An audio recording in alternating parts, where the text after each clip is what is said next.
Well, most doctors who work in actual hospitals and medical institutions have to show up to the office. We know that employees are more productive and more efficient when they are working in an in-office environment. All right, let's dive into what just unfolded on live television. Because, honestly, this might be one of the most spectacular media misfires of the year. Michael Strahan, former NFL star turned Good Morning America host, strutted in thinking he was about to score a political touchdown. He suited up, brought his playbook, cued the dramatic theme music, and squared off against Karoline Leavitt, Trump's razor-sharp press secretary. Spoiler alert, it did not go according to plan. Strahan may have flattened quarterbacks on the gridiron, but in this interview he got verbally steamrolled, dodged, fumbled, and punted into oblivion. Leavitt didn't just survive the ambush, she flipped it, weaponized it, and made Strahan look like a rookie thrown into the wrong league. And here's the kicker, she barely even raised her voice. So what actually went down? How did Strahan's supposed gotcha moment turn into his own public meltdown? Let's unpack it. It all began with a question Strahan probably thought would corner her. He brought up President Trump's plan to slash the federal workforce by offering a massive buyout to 2 million government employees. We want to start with the administration's offer to buy with a mass buyout to federal employees out there. How many do you hope will take it? And by what percentage does the president want to downsize the federal workforce? Now, if you're a mainstream media host, you'd think this question paints the administration as cold and heartless. You'd expect it to scream anti-worker, authoritarian, or some other fear-soaked headline. But Karoline, she was ready. She didn't flinch. She didn't waffle. She leaned in and spelled it out. This wasn't a mass firing spree, it was a voluntary buyout. That's right, voluntary. Generous, even. Employees who wanted out could take 8 months of paid leave and walk away. Not a pink slip. Not a forced exit. An actual choice, and a well-compensated one at that. And why? Because, as she pointed out, only 6% of federal employees in Washington, D.C. are even showing up to the office. This is another promise made and kept by President Trump.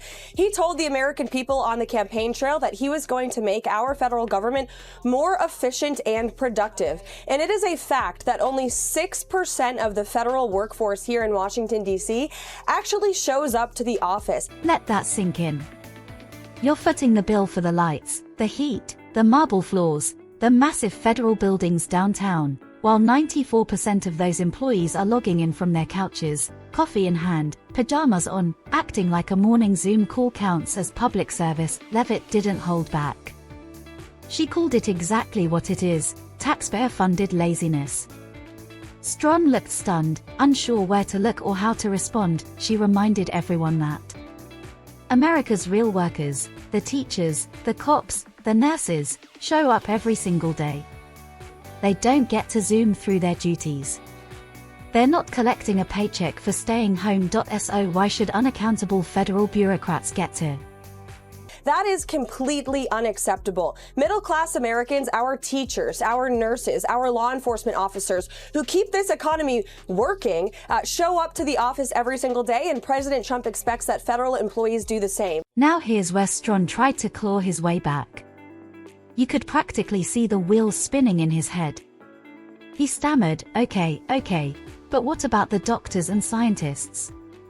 Like that was supposed to be the trap that finally got her. But come on, doctors working from home. Karoline didn't even flinch. She said exactly what everyone was thinking. You can't diagnose a patient over FaceTime. You can't run lab experiments from your kitchen counter. That's not science, that's sitcom science. Her response was brutal in the best way. This wasn't cruelty, it was reality. The administration was simply saying, if we're paying you with taxpayer dollars, we expect you to actually show up and do your job. Shocking, right? So his order, as presented in that memo last night, directs federal agencies to come up with a return to work policy for their agencies. And if federal bureaucrats in this city don't like that, well, guess what? They can resign from their positions, and this administration is offering them 8 months of pay. They will be paid through September just to simply resign from their positions. If 5 to 10% of the federal workforce resigns, it will save taxpayers tens of billions of dollars. And so, look, we want people to return to work. We have beautiful federal office buildings here in Washington, D.C. that American taxpayers are paying for. They should be used. That's what the American people deserve. And just as Strahan was trying to recover from that verbal body slam, he launched one last Hail Mary. He brought up federal assistance programs, suggesting the Trump administration was cutting help for the vulnerable, the underserved, the communities that need it most. It was a classic emotional appeal. The how dare you angle. Let's get to the funding part. The White House putting a freeze on federal assistance program. The federal judges put the freeze temporarily on hold, saying the government itself doesn't have the full scope of the programs that are going to be impacted. So what's your response to that? But Karoline straight up torched that narrative and made it crystal clear. This wasn't some random budget slashing spree. It was a review, a strategic, temporary pause, to navigate the endless maze of government funding and ask one very simple question: is this money actually doing anything useful? This is a temporary pause on federal assistance and grants so that the Office of Management and Budget here in the Executive Office of the President can review all federal assistance that is going out the door. Because here's the thing, this isn't about denying people their food stamps or cutting off grandma's Medicare. Karoline hammered it home repeatedly. Essential programs like Social Security, Medicaid, Medicare, and SNAP benefits were completely untouched. Business as usual. What they were hitting pause on was the outrageously wasteful nonsense.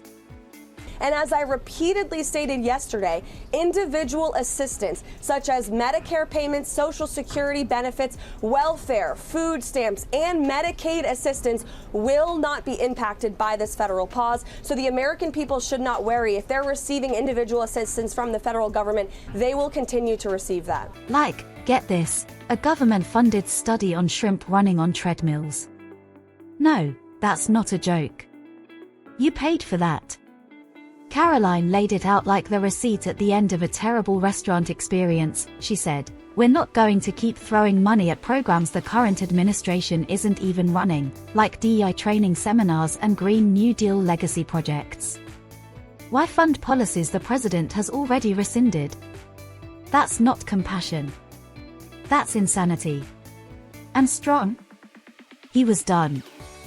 And what we cannot do is fund programs that run contrary to the executive orders and actions that this president has already taken. So there will be no more federal funding for DEI programs. There will be no more federal funding for the Green New Deal, which is an order from the previous administration that President Trump has rescinded. It would make no sense for American taxpayers to pay for policies that this administration is no longer implementing. The man looked like he wanted the floor to swallow him whole. But wait, it gets better. He reached into his back pocket for one last zinger. The rollout of the freeze had apparently caused a temporary hiccup in the Medicaid portal. This, he thought, was his moment to finally pin her down. A technical glitch. A sign of chaos. Panic in the streets. Medicaid system was disrupted across the country yesterday. Online portals, they went down in response to this freeze action. So should that not have happened? And is that a sign of a chaotic rollout? The portal was fine, fixed in minutes. Karoline tackled it head on. No dodging. No excuses. Yes, they were aware. Yes, it was quickly corrected. The system wasn't just running, it was running better than before. The whole question ended up making him look uninformed, desperate, and sloppy. No, absolutely not. And I would like to address that. We were made aware of that immediately, and we amended the problem immediately. The Medicaid program is back up and running online. And as she calmly explained, spreading misinformation only fuels more panic. Strahan sat there with an awkward smile, barely nodding. His entire line of attack had been exposed as paper thin. Honestly, it was like watching a high school debate coach dismantle a confused freshman who hadn't done the reading just when you thought it was over. Nope. Strahan tried one more round, this time playing the Kennedy card. He brought up Karoline Kennedy's public disapproval of RFK Jr., Trump's nominee for Secretary of Health and Human Services. He even quoted her calling him dangerous and willfully misinformed. Okay, and Robert F. Kennedy Jr., let's go to another topic. We have a lot to cover here. President Trump's nominee for Secretary of Health and Human Services has his confirmation hearing this morning, where his cousin Karoline Kennedy, she's speaking out against him, calling him, quote, unqualified with dangerous and willfully misinformed views on vaccines, and that he is a predator. And what's your response to that? Karoline's response was a total mic drop. She didn't just defend RFK Jr., she reinforced his entire record. She highlighted his decades of work in public health, environmental justice, and scientific transparency. She reminded everyone that Kennedy wasn't some fringe conspiracy theorist. He was a man with legal victories, published research, and a long history of holding powerful institutions accountable. I would reject those comments fiercely. RFK Jr. is widely respected. He's a great man who has dedicated his life to public service and to research. He is pro-science, and he is committed to making this country healthy again. He campaigned alongside President Trump, and they spoke that motto to tens of millions of Americans across the country who clearly believed in it. America is one of the richest yet unhealthiest countries in the world. She said what many Americans already feel. This country is one of the richest yet unhealthiest in the world. And if someone wants to ask hard questions about that, maybe we should actually listen. And by the way, if you disagree with RFK Jr., fine. But dismissing him as dangerous just because he challenges broken systems, that's not journalism. That's cowardice, and Karoline wasn't having any of it. At this point, Strahan had nothing left. He came in chasing a viral gotcha moment. What he walked away with instead was a masterclass in composure, facts, and unshakable confidence.